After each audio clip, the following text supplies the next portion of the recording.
Back with the late news at 10. Now on BBC One, it's time for the news where you are. Bye-bye.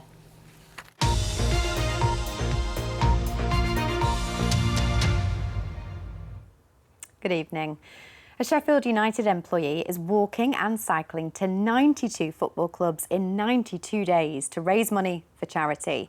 Joe Williamson lost his cousin in 2017 from an undiagnosed heart condition. Well, now Joe's raising money to screen 100 young people for heart problems. Today, he was joined by bereaved families and a Sheffield United player along the way. Here's Michelle Lyons. It's a gruelling challenge, but one Joe Williamson is determined to complete. Covering a total distance of 2,222 miles, he'll be walking and cycling between 92 stadiums in 92 days.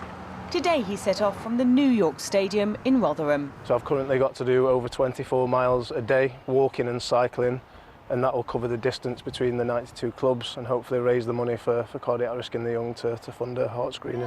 Around 12 young people aged 35 and under die from an undiagnosed heart condition in the UK every week.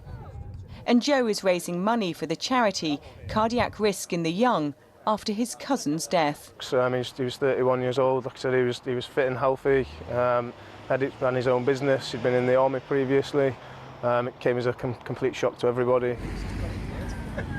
Next stop, Hillsborough, home of the Owls, where he received a warm welcome. Elaine Ward's son died when he was 17, and later in life she volunteered for the charity Cry. Our life fell apart, and Cry didn't exist in those days. This was back in 1992. But then when I retired and found out about Cry, it was something I really wanted to do, to raise money for undiagnosed heart problems in young people. On their way to Bramall Lane, they were joined by Sheffield United midfielder Ollie Arblaster, who brought along the Blades Championship Promotion Trophy. It's a big part of Sheffield United, and obviously I wanted to come down and get involved in the walk, and obviously it's for a good cause, so definitely wanted to come and join in. At the end of the walk, just another 25 miles done today. It's 750 in total. There's another 1,500 left to go. With 61 more days to go, Joe's hoping to raise enough money to give 100 young people from the Sheffield United Community Foundation cardiac screening. Michelle Lyons, BBC Look North, Sheffield. Now, hundreds of people in Doncaster have been paying tribute to a young air cadet who dreamed of becoming a fast jet pilot. Andy and Claire Peace lost their 15-year-old son Harry to a rare brain cancer last year. Well, today they held a memorial service in Harry's name. It included a parade by local air cadets outside Hatfield Cemetery. His parents have described Harry as an unbelievable young man whose megawatt smile would light up the room. Now, the newly refurbished nningborough Hall has reopened to the public today after a 2-year closure. Over £2 million has been spent on repairs to the ceiling and staircase, rewiring and the addition of lighting.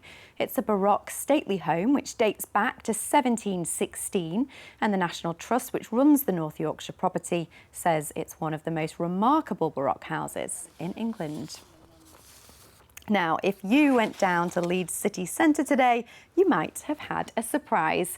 Yes, the Leeds Bear Hunt is now open. There are 85 life-size statues all hiding all around the city centre, and this one was unveiled by some Leeds Rhinos players this afternoon.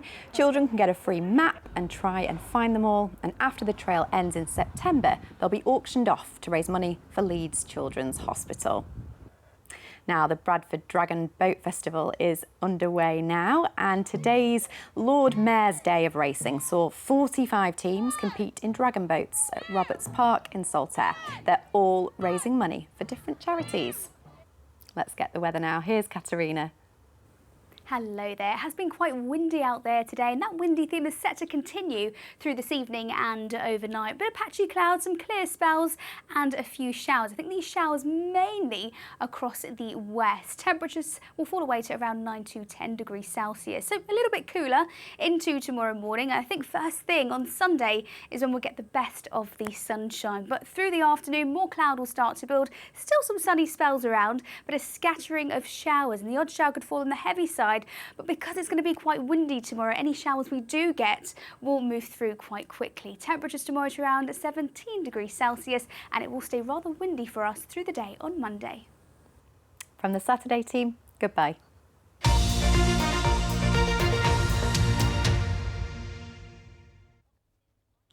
Hello there. We've had